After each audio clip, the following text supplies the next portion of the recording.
and right next to him, Paramahamsa Swami, next at the aisle seat. Always the same. Prabhupada sat at the window. So as soon as the plane takes off, the lights are on, fasten your seatbelt. Then finally the plane's up 20, 25,000 feet. What happens?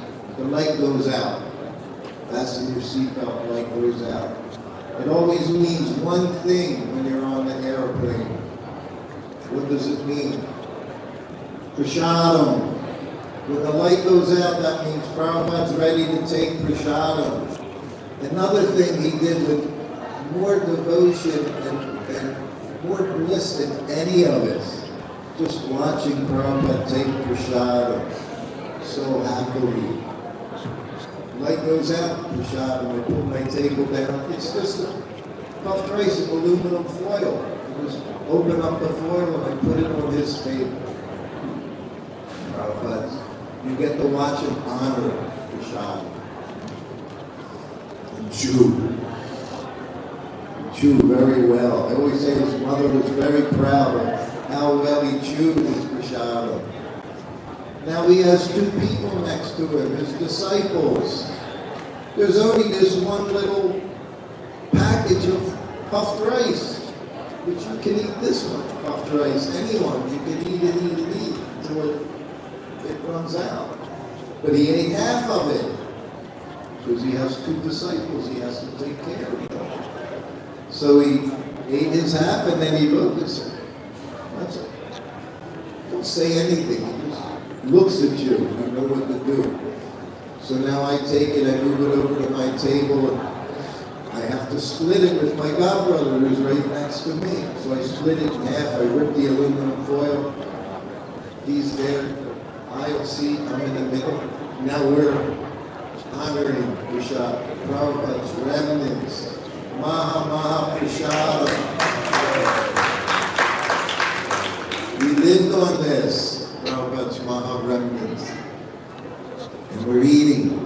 Paramahamsa, and Prabhupada is just looking forward.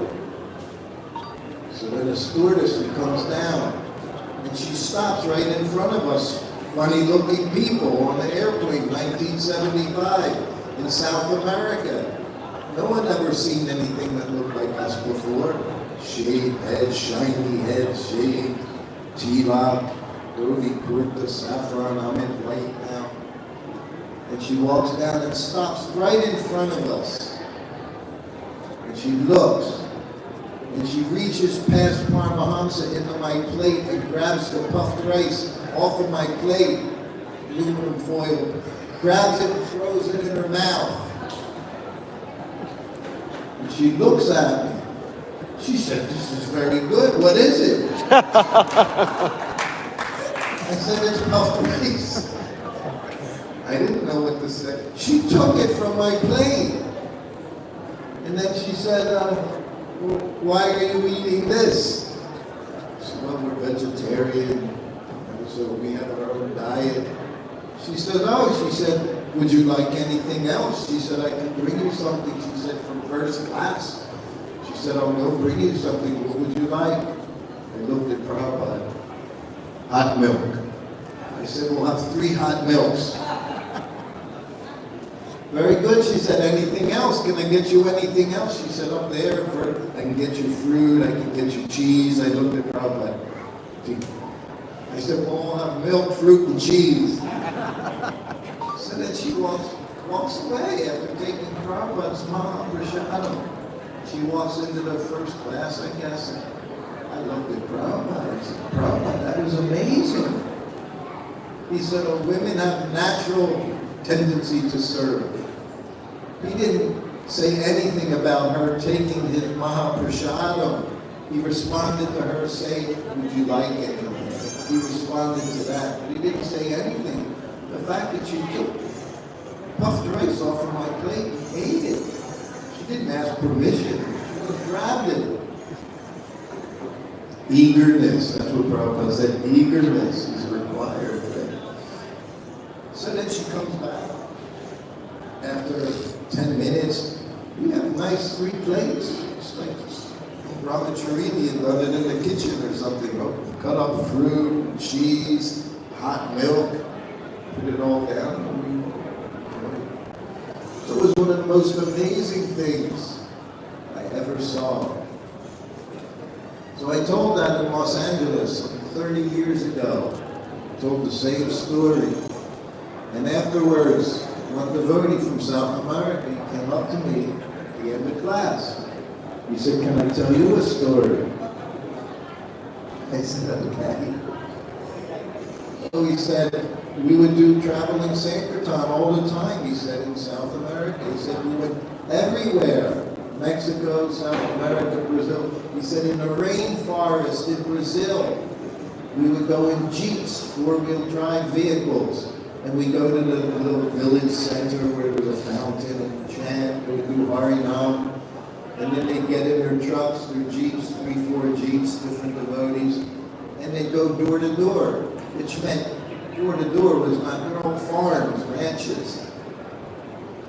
So we said, we're going. He said, I was in Brazil, in the rainforest. And we did our Harinam Sankirtan in this little town.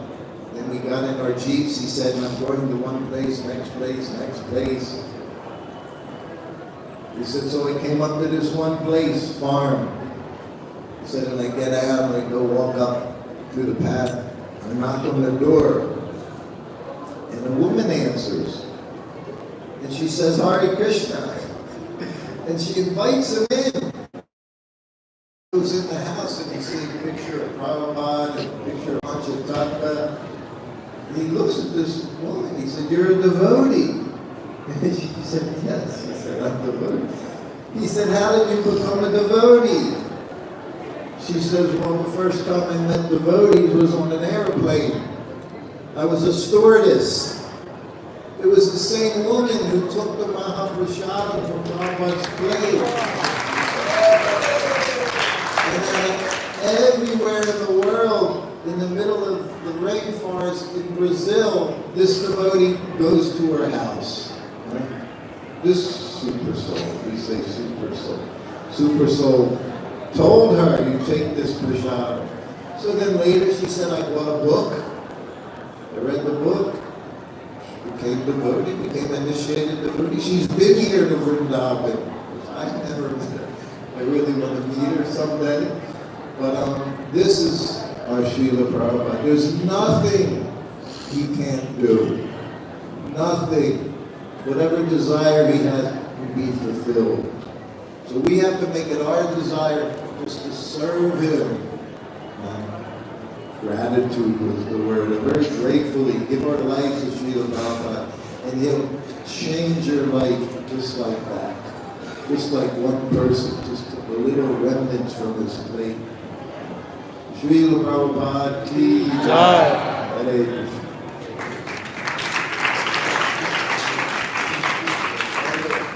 Others would like to speak? Prabhu.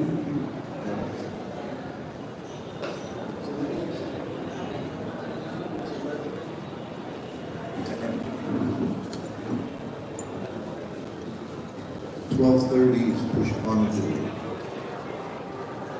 And now they're offering,